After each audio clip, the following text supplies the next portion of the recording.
What's the Word? Today, we got some great people with us. This is Miranda Sanchez and Raymond Owens, and we are just jumping right into it. Look, if this is your first time watching What's the Word, go back and watch week 2 and week 1. It was some crazy stuff we were talking about, and I believe that you will enjoy all the topics of conversations. And this past Wednesday, we had our CR service where we talked about entanglements in August, and we talked about sex, the big three-letter word that is so big, sex, okay? Don't renege, stay right where you're at, because we're going to keep the conversation going a little bit. So, guys, one of the things I was talking about last night was I feel that in our generation, more and more people are learning about sex at a younger age, whereas before, like you look at past generations, they've been so conservative, but for you guys in particular, just open and honest answers. Around what age do you recall yourself like hearing about sex, knowing what the process was, all that? So I'll start. I got you. So I remember hearing about sex the first time when I was in 5th grade. I remember because I had a guy friend and he was talking about that he got a girl pregnant. And I was like, first of all, I don't even know how old you are in 8th grade. I didn't know. But I was like, what? And he's like, yeah, I got this girl pregnant. So that was the first time I heard about it, but I didn't really understand like the concept of how you make children. Yep. Honestly, until I was like in 8th grade. Health. Health class. No, for real. Quick story. We were in health class and this lady was teaching us about all the all the ins and outs. The ins and outs of birds and the ins and outs of sex. And I remember sitting there and she was like, if you guys have any questions, you could submit them anonymously. And I almost submitted like, how do you actually have sex? Because I wasn't sure like if your clothes had to come off or... But yeah, that's fine. Yeah. Look, I broke the ice. There you go. Anybody else? For me, it'd probably be around the same time elementary is when I heard about it. It's because like, I have a lot of siblings, and then going into school in general, you always hear things. But for middle school is actually when I started learning about like what sex is and like, all the bigger details on it. Yeah. Which scarred me. So. Scarred. I think 6th grade I like heard about it, but I didn't know till like 8th grade. And I still was like, so you do that and that's how we were made? Like I was so confused and I never understood. Like 8th grade is when they like, I had a class for it and they were like, this is what it is. And they took the girls aside and the boys aside and I was like, oh, but like I didn't know till 8th grade. So like now, because we're living like constantly in new seasons and although we're in the same generation, do you think that kids are finding out about sex earlier than what we grew up in? Oh, for sure. And like, what avenues do you think is teaching them that? Do you think it comes from home, from school, from social media? Like, what all is transpiring in our world today that is bringing that awareness to people who are so young? For me, I say definitely social media. Yeah.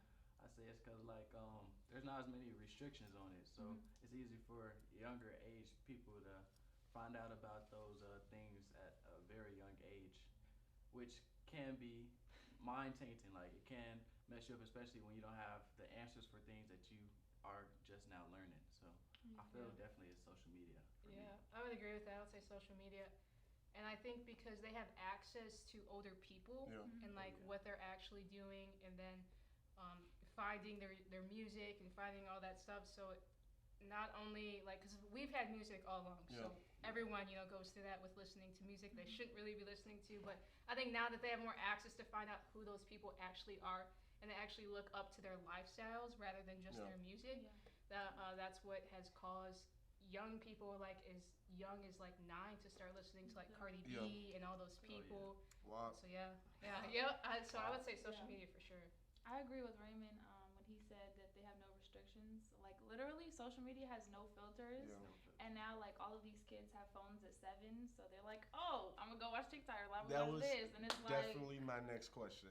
How old were you guys when you got your first phone? Oh my goodness, I was in 8th grade. Literally, Okay. 7th grade. I would say it was 7th or 8th, but the only reason I had a phone is because I played softball and my brother played baseball. So my mom had to drive from field to field. So I only had a phone so I could tell her when to come pick me up. But like, I had a little the slide phone or like the flip phone and and it wasn't until like my freshman sophomore year where I actually like had access to like other stuff. I had like my mom and dad's phone number on there, and that was like it. And I played Tetris. That was it. 10 I contacts. never could have been like, oh, I'm gonna go watch a video. Like. So like now, because like my cousins, okay, just in my like immediate family, my cousin, my youngest cousin is 9 now. And she has an iPhone, like the same phone I have. iPhone, the 11 Pro. And I'm like, I didn't get a phone until literally my 7th, 8th grade year. And here you are, not even in junior high yet, and you have the same phone that I have. And I think that sometimes, because times has come along, and I'm so glad, thankful for the iPhone. Shout out to Apple. And that we're not walking around with flip phones and pagers still, but our phones literally allow us to do so much. And like you guys said, because of social media having no restrictions, our phones give us that access to social media. So we're always previewed to stuff that people back then wasn't previewed to. And I think that that's probably one of the main reasons why growing up back then was different.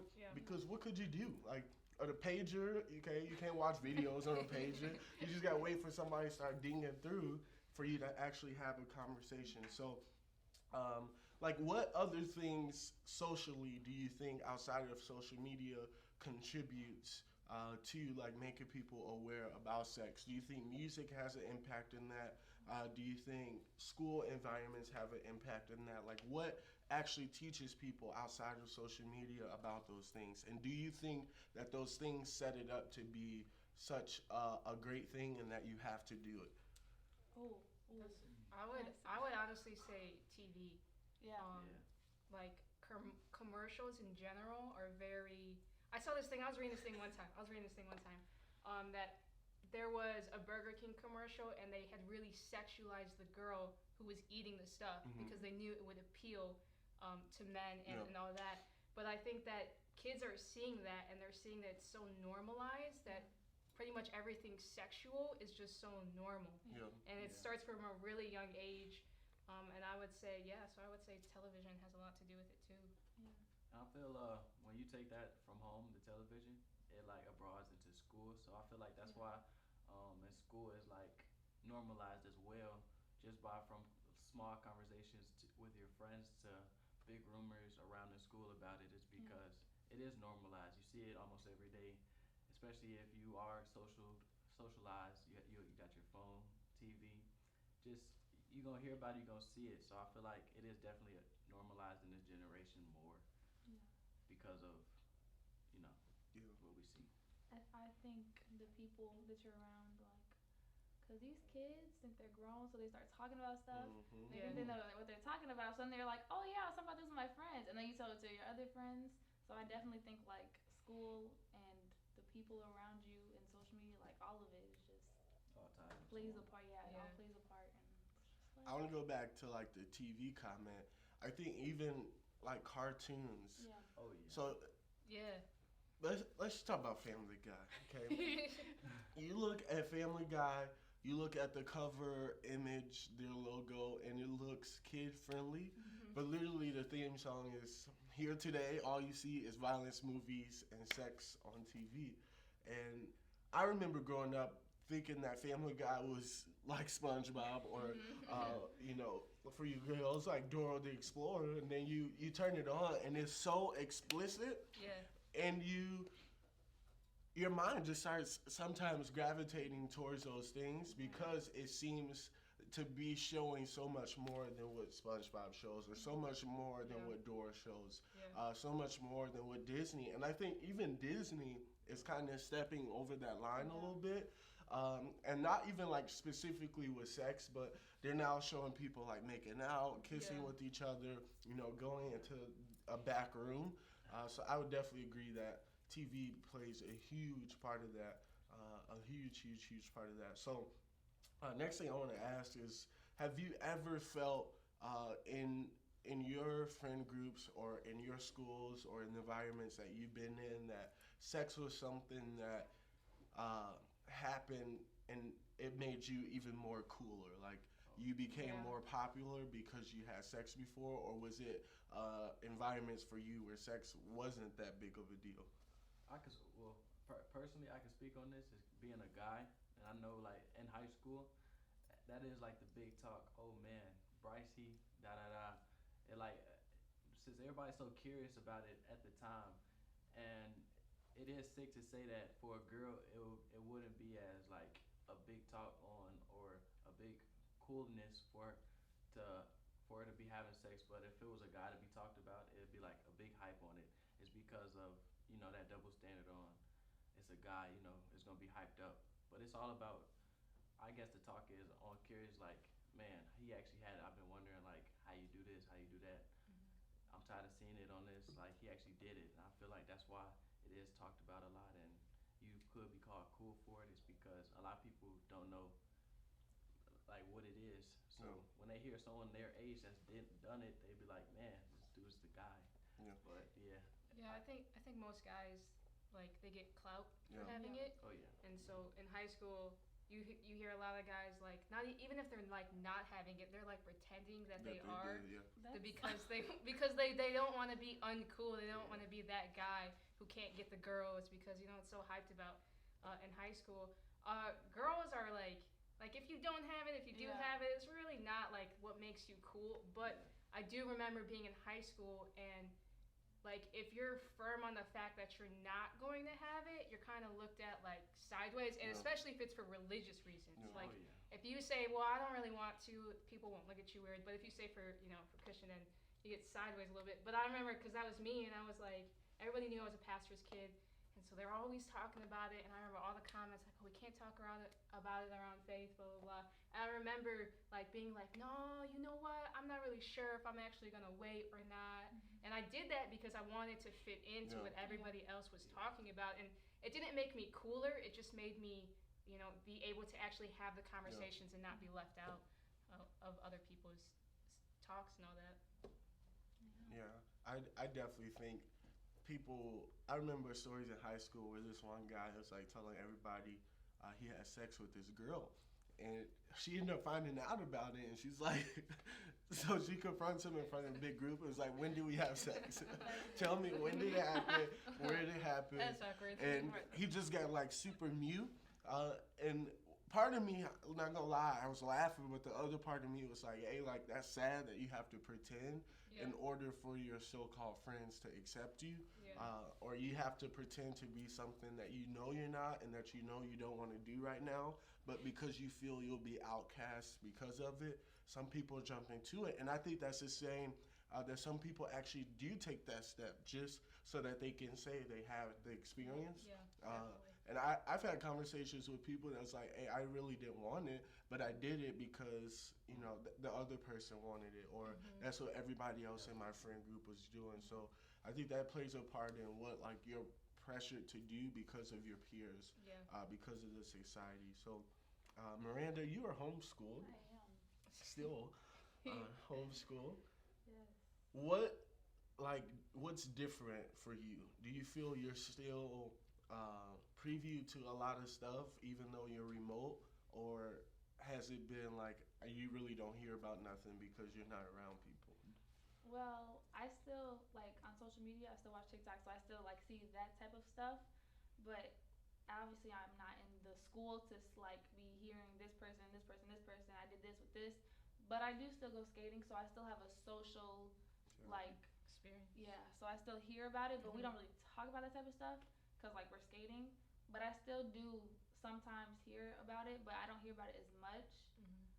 But it's like, I don't know. I just feel like it depends on who you're around, whether you're in school or not. Because even like if I was in school, the type of people I was around, we didn't really talk about it a lot. But like if you're with this type of group, it doesn't matter, Yeah. But I'm homeschooled and I'm still around people, so I hear about it. But since I'm not in the environment every single day, I don't hear about it as much. Yeah. So, but it's not, I don't know. It's less, but it's still there. So it's not like I'm blind, but I'm not like all the way. Yo. Yeah. So I think everybody's big question is what is actually considered sex. Okay, what is actually considered sex? So Do you guys think that stuff even as small as oral is considered sex? Yes. Yes. So I used to be so this is what I think, cause like with that, like, cause that question's a big question, like, what is sex? And I think that so many people are like trying to figure out what can I do. Yeah. So like they're really searching hard for that question, to see what they can do instead of like searching like, okay, maybe I should not just touch any of it. So I think that like if you have to question it, It's probably just don't do it, just to be like on the safe side. So yeah. And I would agree to that, and I feel like because we are human, we do have hormones. Like we have, let's just be honest, we have hormones that make us feel a little hot and heavy in certain circumstances. But everybody sometimes looks for a release to that, or the medium to controlling those hormones. Yeah. So I think some people want to remain like pure in the sense, but they want to know what is still considered pure. Like, is kissing pure? Yeah. Is it something that is on the sexual side? It is sexual, but it's not sex. Yeah. But I think it just comes down to being careful. What leads up to the next? Yeah. And Remember your boundaries. exactly, and Exactly. that's going to lead us to the next point of conversation here is boundaries.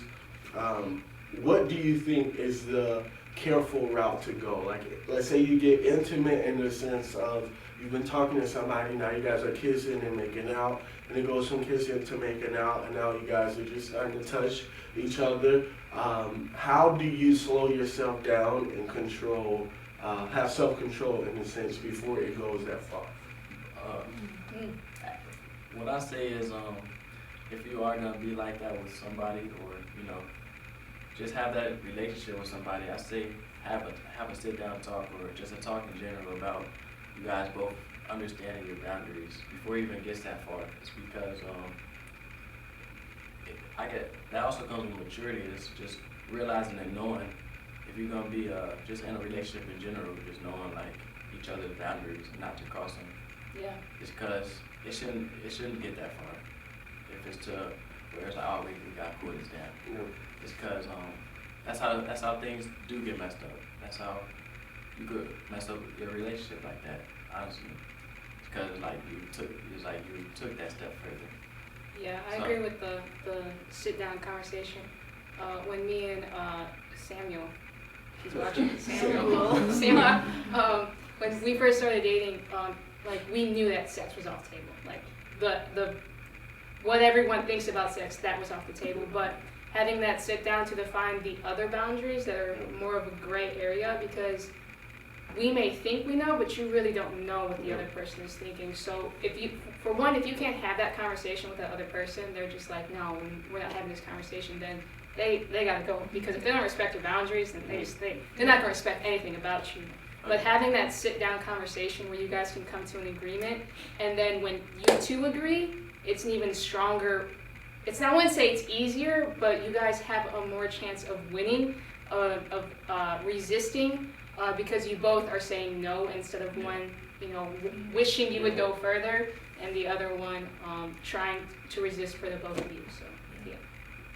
So do you guys think? Okay, let's put two random people in a scenario. Let's say it's this guy who just started dating this girl, and the guy has had sex before, he's okay with sex, but the girl feels and wants to wait until marriage, wants to wait until she finds the right person, blah, blah, blah. Do you think those people should not date because it's something that he doesn't mind having, or do you think it's possible to kind of meet with the level that she's at, and do you think that his perception can be changed based on the desire to be with her? Oh yes. Yeah, I feel that I feel that his perception could be changed, but it is truly all about the person. It's all about the maturity of that person, and it's just truly based on that person. It's based on the relationship they have. It's like if it's a true relationship, if he truly feels like he likes or loves that girl, then you gonna do whatever. You're gonna put down your hormones. You're gonna put down your past. You're gonna put down what you used to. If that's like, if you truly want to be with that person. So I feel like it is possible. It's all about the male, or it's all about the person that, you know, yeah, it's all about Yeah. It's a tough question. So I like to think that, you know, when you go into relationships, you got to be not worried. You got to be careful about how you look at. I can change this person. Like I'm gonna be the one who changed them. Because in reality, you can't change anybody. God is the one who changes people, and if that person is right for you, they will want to change for you. But you have to be careful in having that mindset that they're gonna change for me. Because if they don't, you're gonna be hurt, and then you're gonna start to look at yourself like, why didn't they change for me? But to answer your question, yes, I do believe that people can change because of their love for somebody else. But I also believe that it's hard if that person doesn't have a relationship with God to like understand truly changing and what that change looks like. And because I just go back to that, God changes people. We can't change people. We can influence people and we can set them in the right direction, but they won't stay on that course as long as God isn't on that course with them. I want to add to that, and sometimes people, like, you can spend your own personal time, and I've done this before, like praying for friends who like are far off from, you know, even knowing God, but my prayer is still for them to have that experience. But I always have to remind myself that even God can't even change people that don't want to change for themselves. So I would say, like, be careful that you're not hoping for something better for somebody when they don't want that from themselves, because you're never going to get to that place. You're always going to be, oh, I'm going to change them, or oh, maybe I can influence them, or maybe I'll just be the example. And if they have no desire to shift, you know, to change their perspective, to change their opinion on something, it will never work out, because they're just going to be living a life hoping that they can change you and what your values are and what your morals are. So be careful not to be manipulated into a relationship with the expectation that I can make this better, because sometimes when you agree to that stuff, and Noelani talked about it a little bit last week, and was the word that your spirits, they intertwine, and sometimes that's not just with sex, but you can have so much love and care for somebody that you are just stuck on them. You want them to be better, and even in the worst moments of their life, you still love them for who you saw them as at first.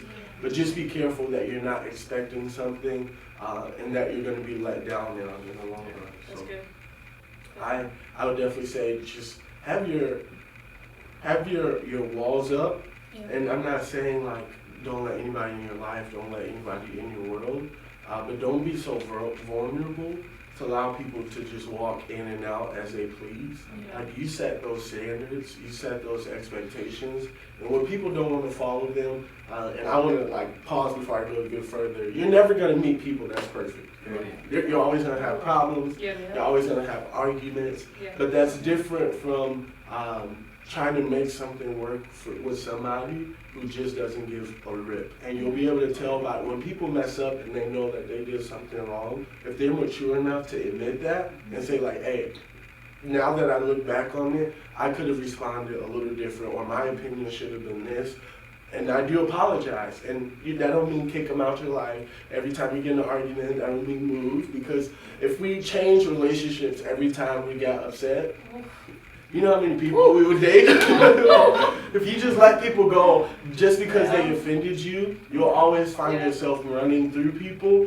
But look at people for their hearts and not their minds sometimes. And if their heart is that they want to be better, if their heart is, hey, like, I want to make this relationship work, and I want to respect your boundaries, I want you to respect mine, then stick with it. Try to ride with it. But if their heart is, honestly, I don't care, you know, I'm just in this to, you know, do and move on in my life, then, you know, just evaluate that. So anybody had, like, any experience where you knew somebody wasn't qualified, I should say, to even start a relationship with you?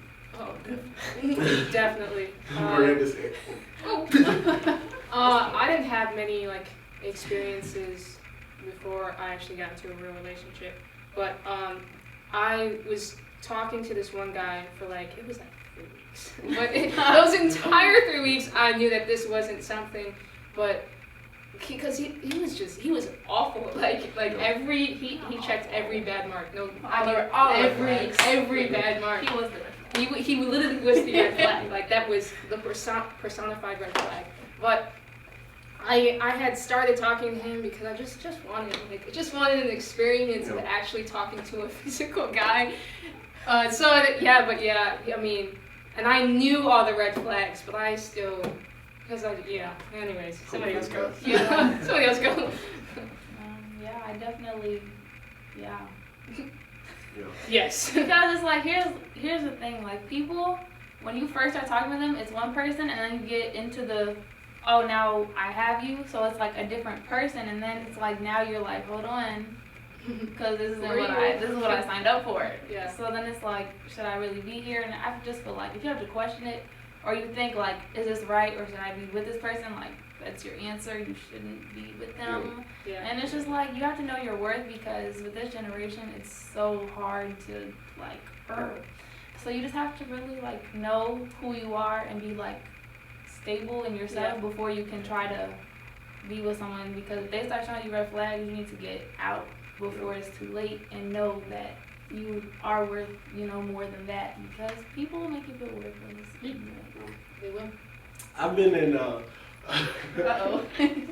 I've been in a couple relationship entanglements. It was an entanglement. I've been in a couple of relationships where I've been, Let's just word it this way. I've been in a couple of relationships where I knew. It's not until, let me say this. It's not until you like change for the good for yourself that you start to have. So I've left a couple relationships, and I literally walked past, it was this one girl, okay? Please don't judge me, okay? It's this one girl. Stopped talking for a long time, and 3 months went by, and I seen her at the store, and I'm like, dang, she's ugly. She's like, stuff has changed. She's ugly. And the reality of it is, she looked the same when I was dating her, but because my values weren't in the right place, I wasn't looking at that. I wasn't looking at some other stuff. I was focused on some different features in the face. But when I got better for myself, I started seeing people for who they really are. And I'm like, dang, that person changed. They got uglier. That they teeth are crooked. And it's like, come on, Rayshawn, they look the same when you're in that relationship, but you weren't focused on the right things. So, is there ever a time for you guys, and we're just being truly transparent today, that you're in a relationship, and maybe in the middle of the relationship or after the relationship is when you notice, like, this one didn't. Just wasn't. Yes. I see this person a lot, and I'm just like, why did I do that? And it's just so, like, what? Like, it's just like, why? What were you thinking? Why did I even go into that? Like, I should have just went around it or something. Like, it's just, I don't know. I feel like everything's a lesson, so then I'm grateful. Like, God, thank you for teaching what you taught me, but, like, why? Why did I have to, like, do it this way? But I don't know. I feel like you learn from everything. So, like, it's good, but, like, yeah. I think, sometimes, like, and this is just 100% honesty, like, sometimes I think I'm ready to start dating. At the same time, I'm like, no, because that last one, it wasn't it for me. The last one, it wasn't it for me. And I get so hesitant to make, like, the same mistakes over again. And I call myself, like, learning from the last ones. And then I'm like, why am I attracting the same type of people? Like, why am I attracting the same type of people? And I talked a little bit about this on Wednesday, and it's because I'm literally walking around with the previous relationships, and I thought I separated myself from it, but that's still what people saw when they see me. So if you could give anybody a piece of advice moving from a relationship, ending a relationship, and going forward, what's the number one thing that they should let go of before continuing pursuing somebody else? And I'm going to go first because I just thought of a great answer to that. don't expect everybody to be the same. And sometimes you can go from a relationship to another one, and you feel like it's not working because you're desiring some other qualities that came from a previous relationship that didn't even work. You know what I'm saying? So don't get caught up in what a relationship should look like this. I think you should be open to always allow new people, different people, to just be themselves and not have an expectation that they have to do what previous relationships have done. Yeah, mine kind of goes along with that. I think you also gotta leave the hurts and the pain behind, and not expect the next person to hurt you in the same way. Because if you're just expecting it, then you're gonna be looking for it, and the smallest thing, you're gonna be like, oh, it's right there. That's it. That's what I remember from that past relationship. So I think leaving those hurts. Well, honestly, healing is a huge important piece in healing. Allowing God to heal you, not just healing yourself, but allowing God to heal you. So. And like Faith said, healing, and I feel like that takes time. So like, don't rush into something else because you feel like you need to be in a relationship. Like, if you leave something, take all the time that you need. Be single. Let God do what He does, and everything will fall in place. But I just feel like don't rush it and know your worth, because if you're in a toxic relationship or you're with someone that doesn't deserve you, or you feel like it's just not good, you feel like, oh, I wasn't good enough for them, or this. And it's like you have to know that God created you perfectly, so you have to know your worth and know that you are good enough. You just have to find the right person to make you, equally yoked and guys work together instead of against each other. But just take your time and let God do what He does. Relationships, you should make each other better in a sense. Like, don't stay in relationships that literally drain you. And like I said, arguments will happen, disagreements will happen, but let people add value to your life. Like, don't just be with somebody who's a bum and you're giving so much of yourself, and they're not even like trying for their own life.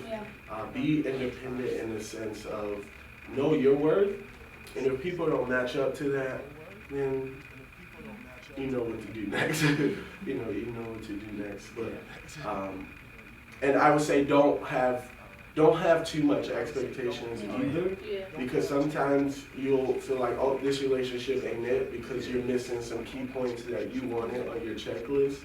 And it may be a person that like God had purpose for you, but don't have your expectations too high. Like, oh, they didn't text me good morning this morning and this a day, so we got to end the relationship. Like, show grace, show a little grace.